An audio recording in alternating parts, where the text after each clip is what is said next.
Vanessa didn't have an easy childhood. You know, I was helping out a lot because my mom was gone. I had to, watch my brother and my sister all the time. And Her mom left when she was 13, so she had a lot of responsibility early on, and she missed out on a lot of the mother-daughter bonding and advice. I couldn't actually talk to her about things that I needed to talk to. I was growing up. I was, developing into me now, and it's just, she wasn't there, so I didn't know, and I didn't know a lot of stuff what was going on. She didn't know what a healthy relationship should be like, or what to look for in a boyfriend. So when she met a guy at 17, she thought she'd found the love and affection she needed. It was just puppy love, I think, at first, and he made me feel good when we first got together. Beginning of the relationship, he was really sweet. He would be romantically involved in the relationship like I wanted to be. He made me feel good, though. I mean, it was just, it was one of those feelings, when we were together, I had butterflies in my stomach. But those feelings didn't last, and neither did the relationship. He started kind of being with the girl that he was with before, and that was the last time I saw. And by that time, it wasn't just Vanessa he was leaving behind. I wanted to be with him. Through all the rough times we had, maybe we could have worked through it, we could have been a family, he could have been a father to his daughter. But, So, 18 years old, a high school dropout, Vanessa had to find a place to live, put food on the table, and raise a child. No. What are some of the difficulties teenage parents face?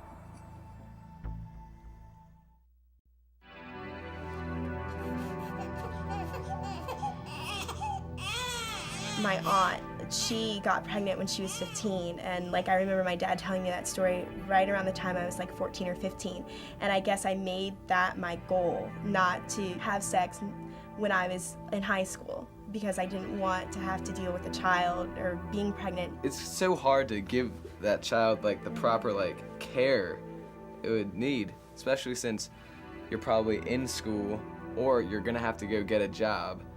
You're not gonna have enough time to spend, and with the baby. I have a cousin, and he impregnated a girl when he was 17, I believe, and seeing the hard times he had to go through, he had to put off college for a year so he can work and help support her and whatnot, get certain financial situations straightened out, and it kind of set him back in life. If you know someone who had a baby young, you might have an idea of how difficult it is. But only teens who have experienced it truly know what the struggle is like. They see the outside image, and that doesn't look so bad, and so then the risks just don't feel quite as heavy as if they'd seen some of the downsides of that. Teens need to see and hear the whole story.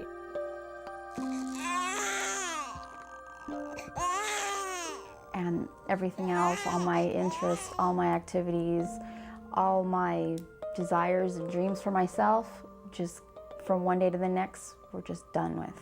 And I had to all of a sudden instantly become a mother. It's hard being 16, having no education, hoping that the guy that you're with is gonna stay with you. It's very hard growing up. I'm pretty much growing up with my child.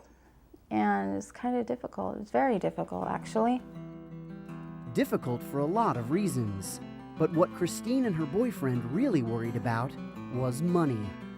He was making $6 an hour. He was making $6 an hour working construction, and I wasn't working. I had no GED, no high school diploma, pretty much no education. I just came out of the 9th grade.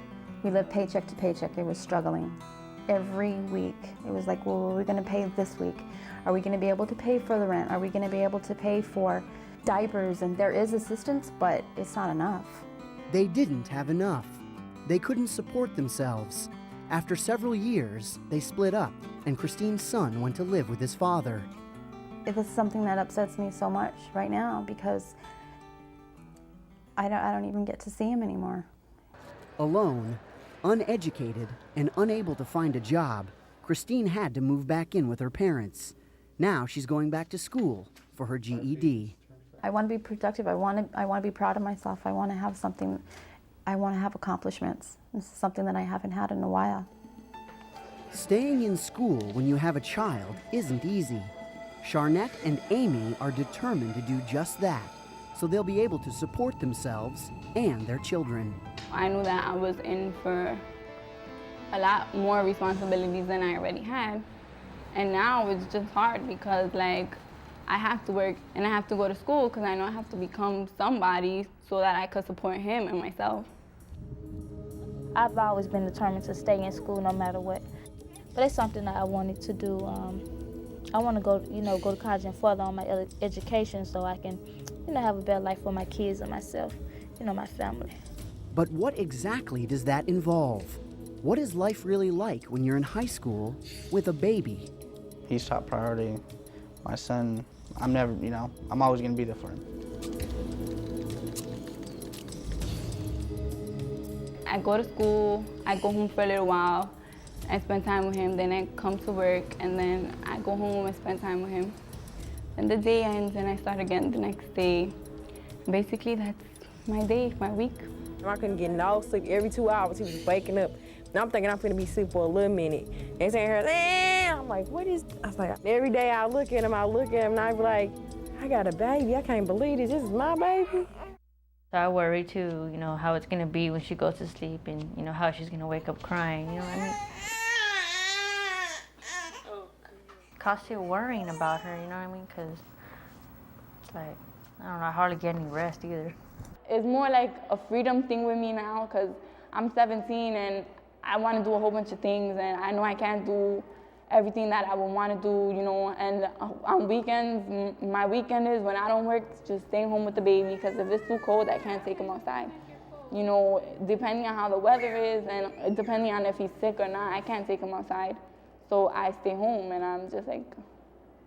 Everywhere I go, I gotta get everything ready, so we can go, and it's like there's places where we go and she's all crying, and I don't have warm water for her, so I gotta go find a microwave, it's a lot of stuff, It's like being 18 with the baby, I'm a teenager now, so I do want to go out. I do want to go to the movies and everything, and I see everybody else around me going on. I'm like, I wish I could do that, but I know I can't.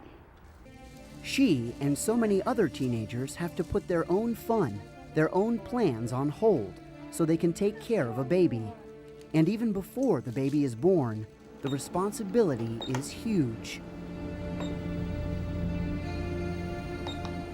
Teen mothers are much more likely to deliver babies with low birth weights, which can cause a number of problems down the road.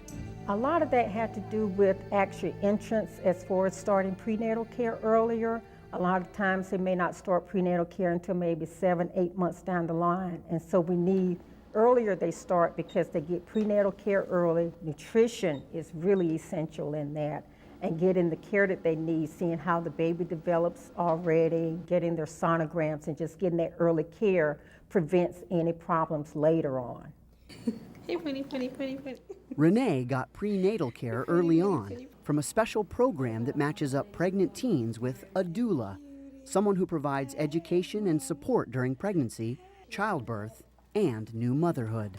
The doula will teach the teen nutritional education, go through their pregnancy as far as how the baby is developing, adolescent development too, also how their bodies are developing during this period of time too, and also how the infant is to be taken care of after the baby is born. If you have a doula, they're there to teach you that everything is going to be all right.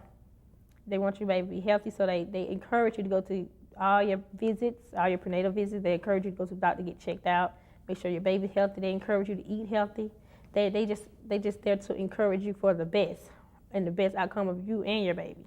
Renee learned about nutrition, proper weight gain, prenatal vitamins, how to handle the pain of labor, and how to care for her new, healthy baby girl. You're not cold, are you, girl?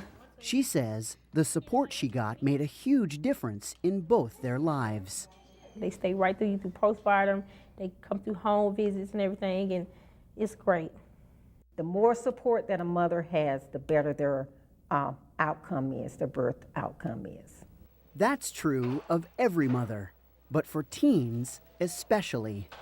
If they can't talk to a parent, then come and talk to a professional, a friend, or some mentor that they can really get some guidance and some directions how to go about it and not just feel like they're alone, because there are people out there that care about them.